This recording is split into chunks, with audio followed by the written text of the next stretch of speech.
जय श्री कृष्णा। राधे राधे। आप सभी का दिन शुभ एवं मंगलमय हो। कान्हा जी की कृपा आप सभी भक्तों पर हमेशा बनी रहे। आज आप लोग सुनेंगे कार्तिक मास महात्म्य का 5वां अध्याय। पृथु बोले, हे मुनीश्वर महाराज, आपने कार्तिक और माघ का बहुत बड़ा फल कहा। अब उन दोनों के स्नान विधि और नियमों को हमसे भली भांति कहिए। आप उद्यापन विधि को भी कहने के योग्य हैं। नारद जी बोले, हे राजन, तुम विष्णु के अंश से उत्पन्न हो, तुमको कुछ अज्ञात नहीं है, तो भी मैं कहता हूँ, आप भली भांति नियमों को सुने। आश्विन महीने की शुक्ल पक्ष की एकादशी से कार्तिक व्रत का आरंभ आलस्य रहित होकर करें। चतुर्थ अंश अर्थात प्रहर रात्रि पहले प्रतिदिन सदा उठें और ग्राम से उत्तर दिशा को जल का पात्र लेकर जाएं। दिन में संध्या के पहले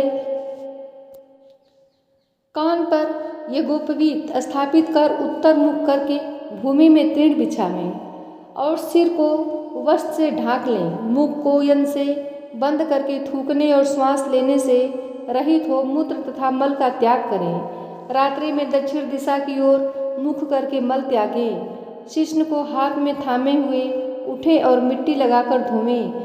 जब तक बास और लेप दूर न हो जाए तब तक शौच को आलस्य रहित होकर करें। लिंग में 1 बार और 3 बार गुदा में, फिर दोनों में 4 बार, 5 बार गुदा और 10 बार एक एक हाथ में, फिर दोनों मिला 7 बार मृतिका लगावें। यह गृहस्थों का शौच है। इससे दुना ब्रह्मचारी को कहा है। वानप्रस्थ को तिगुना और सन्यासियों को चौगुना शौच कहा है। जो शौच दिन में कहा है उसका आधा रात्रि में और उसका आधा रोगी को कहा है तथा रोगी का आधा मार्ग में कहा है।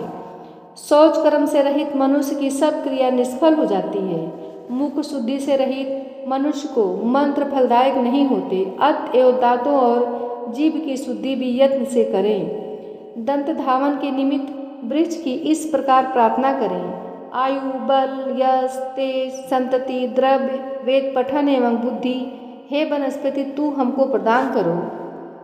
इस मंत्र को पढ़कर 12 अंगुल लंबी गूलर आदि किसी दूध के वृक्ष की दातौन लेकर दांत शुद्ध करें, किंतु छया तथा व्रत के दिन दातौन न करें।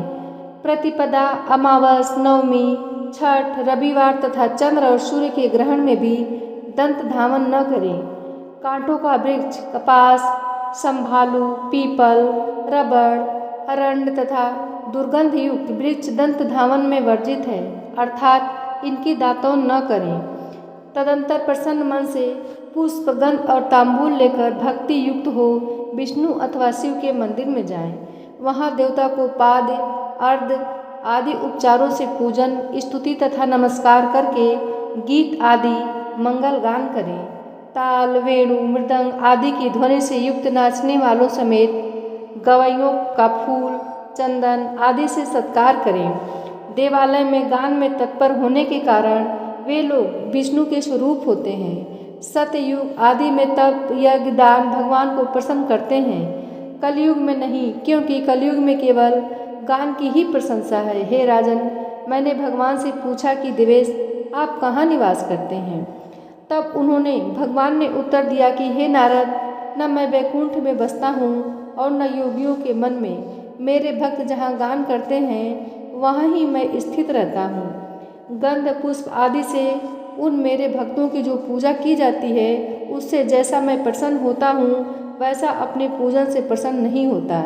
मेरे पुराण की कथा और मेरे भक्तों का गान सुनकर जो मूढ़ मनुष्य निंदा करते हैं वे निश्चय मेरे द्वेष के योग्य होते हैं। सिरस, धतूरा, कुरैया, सेमल, अकौवा और अमलतास के फूलों तथा अक्षतों से विष्णु नहीं पूजे जाते, अर्थात इन सब को विष्णु जी की मूर्ति पर न चढ़ावें। गुड़हर, कुंद, सिरस, जूही, चमेली और केतकी के फूलों से शिव जी की पूजा नहीं करनी चाहिए।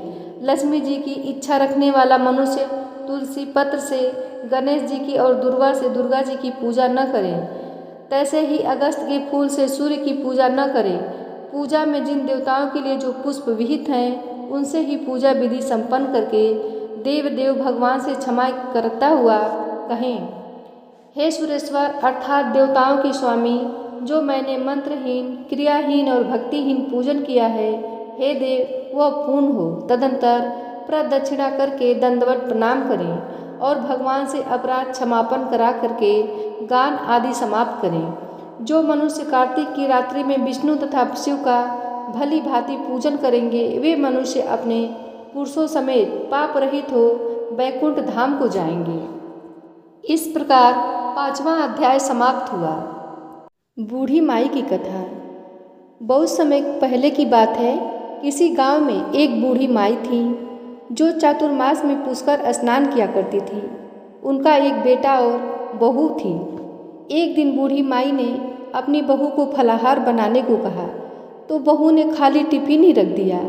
बेटा माँ को पहुँचाने के लिए पुष्कर गया तो रास्ते में एक जगह पर बेटा माँ से बोला कि माँ फलाहार कर लो। जहाँ पानी मिला वहीं पर बूढ़ी माई अपने बेटे के साथ फलाहार करने बैठ गई तो भगवान की कृपा से खाली टिफिन फलों से भर गया। माँ ने फलाहार कर लिया और बेटा पुष्कर में माँ के रहने के लिए झोपड़ी बनाकर वापस घर आ गया। रात में बूढ़ी माई के दरवाजे पर सावन मास आया और दरवाज़ा खटखटाकर बोला, बूढ़ी माई दरवाज़ा खोल। तब बूढ़ी माई ने पूछा, आप कौन हैं? तो श्रावण मास ने कहा कि मैं श्रावण मास हूँ। बूढ़ी माई ने तुरंत दरवाज़ा खोल दिया। बूढ़ी माई ने भगवान शिव और देवी पार्वती की पूजा अर्चना की, बेलपत्र से अभिषेक किया। जाते समय श्रावण मास ने बूढ़ी माई को खूब आशीर्वाद दिया और झोपड़ी की एक दीवार सोने की हो गई। इसके बाद भाद्रपद मास आया। उसने भी दरवाज़ा खोलने के लिए बूढ़ी माई से कहा। बूढ़ी माई ने दरवाज़ा खोला, सत्तू बनाकर कजरी की तीज मनाई। भाद्रपद मास ने बूढ़ी माई को आशीर्वाद दिया और झोपड़ी की दूसरी दीवार भी सोने की हो गई। फिर अश्विन मास आया और उसने भी दरवाज़ा खटखटाकर खोलने को कहा। बूढ़ी माई ने दरवाज़ा खोला, पितरों का तर्पण कर ब्राह्मण भोज कराकर श्राद्ध किया। फिर नवरात्रि में माँ दुर्गा को अखंड ज्योति जलाकर प्रसन्न किया। सत्य के विजय दिवस के रूप में और बुराई के अंत में खुशी के अंत में दशहरा मनाया। अश्विन मास में जाते समय प्रसन्न होकर बूढ़ी माई की झोपड़ी की तीसरी दीवार भी बहुमूल्य हीरे रत्नों से जड़ दी और बूढ़ी माई को सदैव प्रसन्न रहने का आशीर्वाद दिया। इन सब के बाद कार्तिक मास आया। उसने भी बूढ़ी माई को दरवाज़ा खोलने को कहा। बूढ़ी माई ने दरवाज़ा खोला, अति प्रसन्न मन से कार्तिक स्नान किया, दीप दान कर दिवाली, गोवर्धन पूजा, भैया दूज, गोपाष्टमी, आंवला नवमी मनाई। कार्तिक मास ने जाते समय आशीर्वाद दिया और झोपड़ी के स्थान पर महल बन गया। अब गरीबों की सेवा कर भजन कीर्तन में बूढ़ी माई अपना समय बिताने लगी। कुछ समय बाद बेटा जब अपनी माँ को लेने आया तो माँ और झोपड़ी को पहचान नहीं सका तो पड़ोसियों से पूछा। जब पड़ोसियों ने बताया तो माँ के चरणों में गिरकर बोला, माँ घर चलो, और सारे सामान के साथ वो अपनी माँ को घर लिवा आया। सासू माँ के ठाठ देखकर बहू के मन में लालच आ गया और उसने अपनी माँ को भी पुष्कर छोड़कर आने को कहा। उसका पति अपनी सास को भी पुष्कर में छोड़ आया, परंतु बहू की माँ धर्म कर्म में बिल्कुल भी रुचि नहीं रखती थी। वह तो 4 समय भोजन करती और दिन भर सोती रहती। चारों मास उसके दरवाजे पर भी आए, उसी तरह जैसे बूढ़ी माई के दरवाजे पर आए और चले गए। जाते समय झोपड़ी जो थी वो भी गिर गई और बहू की माँ पूर्ण मिलने के बजाय गधी की योनि में चली गई, क्योंकि स्त्री लक्ष्मी जी का रूप है और लक्ष्मी जी की तरह चंचल होना चाहिए, निश्चल होना चाहिए। भगवान की पूजा और अतिथि का सम्मान और दान पुण्य करना चाहिए। कुछ समय बाद बहू ने अपने पति से कहा कि जाओ और माँ को लिवा आओ। जब लड़के ने जमाई ने सास को लेने गया तो वह कहीं नहीं मिली। लोगों से पूछने पर लोगों ने बताया कि तेरी सास धर्म कर्म कुछ भी नहीं करती थी, बस खाती थी और सोती थी, जिससे वह गधी योनि में चली गई। जमाई ने देखा कि एक गधी वहीं पर खड़ी हुई है तो जमाई ने अपनी सास यानी उस गधी को बांधकर घर ले आया और उसकी पत्नी ने पूछा, मेरी माँ कहाँ है? तब पति ने कहा कि तुम्हारे लालच की वजह से तुम्हारी माँ गधी हो गई है, यानी गधी योनि में आ गई है। बड़े बड़े विद्वानों ब्राह्मण ऋषि मुनियों से पूछने पर उन्होंने बताया कि तुम्हारी सास के स्नान किए पानी से स्नान करने पर उसे मनुष्य योनि मिलेगी। तब बहू ने ऐसा ही किया और उसकी माँ पुनः मनुष्य योनि में आ गई। भगवान जैसा बुढ़िया माई को दिया वैसा सबको देना। जो कथा सुनाए हुंकार भरते समय सबको देना। अब सुनते हैं एक संत भगवान की कथा। वृंदावन में एक संत भगवान रहते थे। श्रीमद् भागवत पुराण में उनकी बड़ी निष्ठा थी। उनका रोज का नियम था कि वह भागवत महापुराण का रोज एक अध्याय का पाठ किया करते थे और पाठ करने के बाद उस पाठ को राधा रानी को अर्पण कर देते। वो संत वृंदावन छोड़कर कहीं भी आते जाते नहीं थे। उन्हें जो कुछ भी चाहिए था, लोग भक्ति भाव से खाना पीना, उनकी ज़रूरत का सामान उनकी कुटिया पर ही दे जाया करते थे। वह संत भी अपनी कुटिया में बैठे बैठे या तो किशोरी जी का नाम जपते रहते थे या फिर श्रीमद् भागवत का पाठ किया करते थे। ऐसा करते करते उन्हें कई वर्ष बीत गए। एक दिन भी ऐसा नहीं था जब उन्होंने इस बीच राधा रानी को भागवत का अध्याय न सुनाया हो।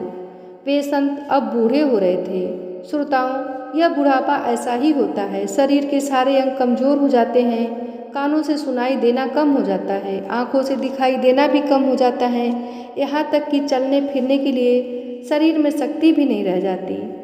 अब भागवत का जब वो पाठ करने बैठते तो उन्हें भागवत के अक्षर बहुत धुंधले से दिखाई देते।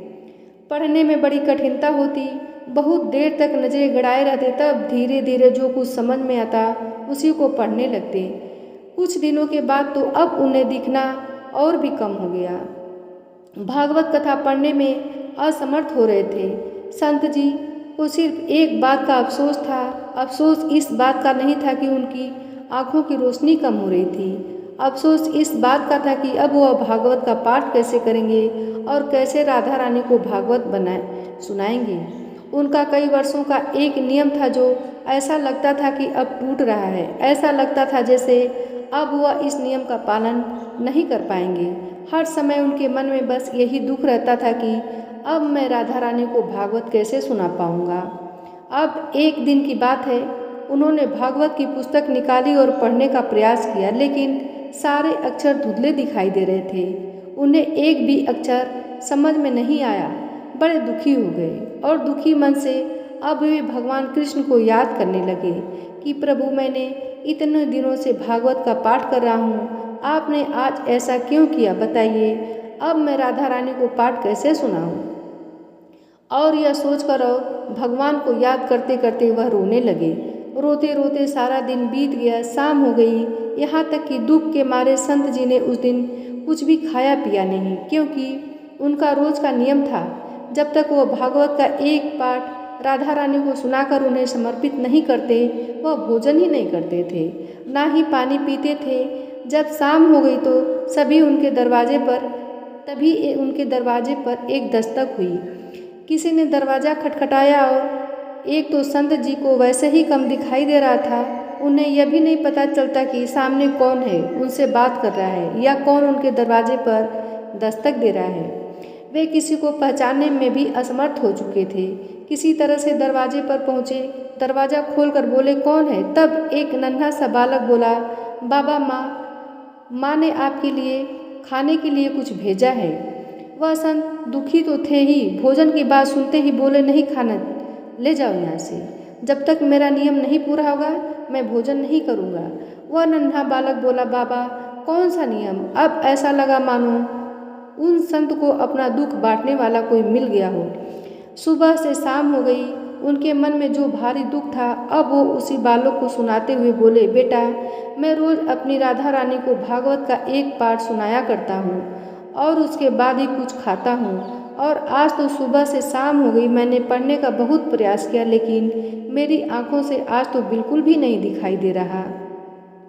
ऐसा लगता है आज ही मेरी आँखों की रोशनी चली गई है। ऐसा कहकर वह संत बाबा रोने लगे। बालक उन्हें रोता देखकर बोलने लगा, बाबा, अच्छा, आँखें चली गई हैं इसलिए आप दुखी हो रहे हो।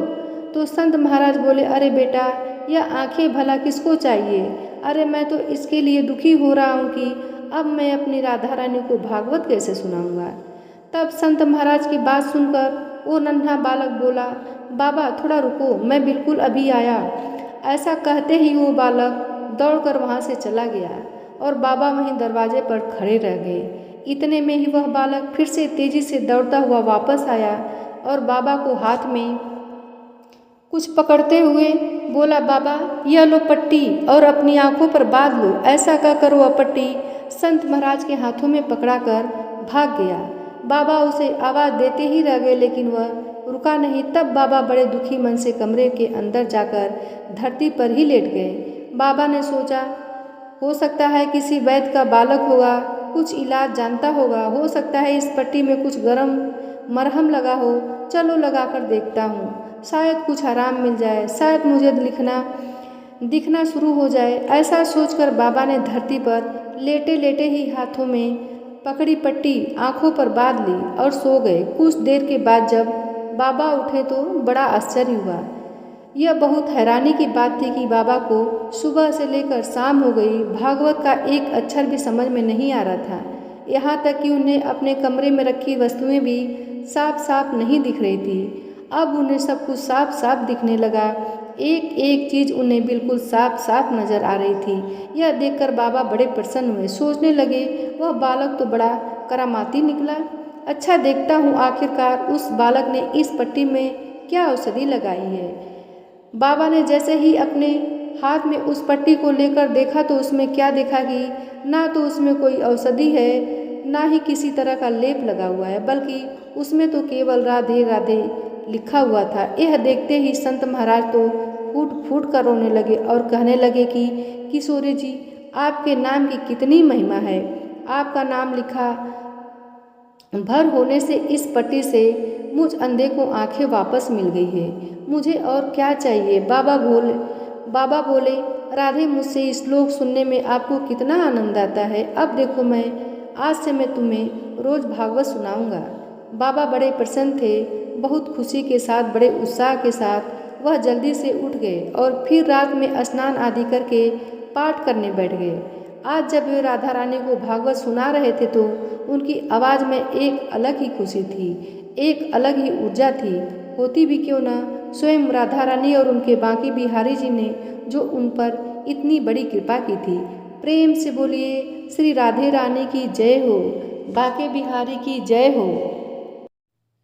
श्री तुलसी महारानी करूं विनय सिर नाय, जो मम हो संकट बिकट दीजे मात नसाय।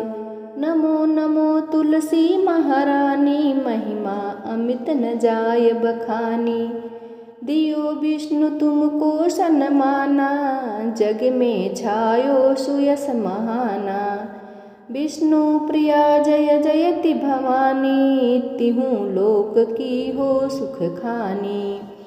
भगवत पूजा कर जो कोई, बिना तुम्हारे सफल न होई। जिन घर तव नहीं होय निवासा, उस पर करहि विष्णु नहीं वासा। करे सदा जो तव निति सुमिरन, तेहि के काज होय सब पूरन। कार्तिक मास महात्म तुम्हारा, ताको जानत सब संसारा।